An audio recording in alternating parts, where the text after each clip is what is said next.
If you're playing Rival Stars horse racing and want to restart the game or a race, don't worry. Here's the step-by-step guide. First, pause the race or go to the main menu. During a race, press pause or tap the menu button to access options. Next, select Restart Race. This will reset the current race so you can start fresh without exiting the game. Now, restart the app completely if needed.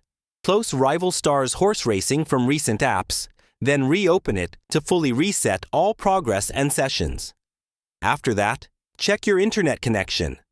A stable connection ensures races load correctly and prevents crashes or disconnects. Also, update the game. Go to the Play Store or App Store and install any pending updates to avoid bugs affecting race restarts. Finally, clear cache if issues persist. Android only. Go to Settings, Apps, Rival Stars Horse Racing, Storage, Clear Cache. Once done, you can restart races or the app smoothly and enjoy uninterrupted gameplay in Rival Stars Horse Racing. If this tutorial saved you time, like the video, subscribe to LearnBase, and ask your next question below.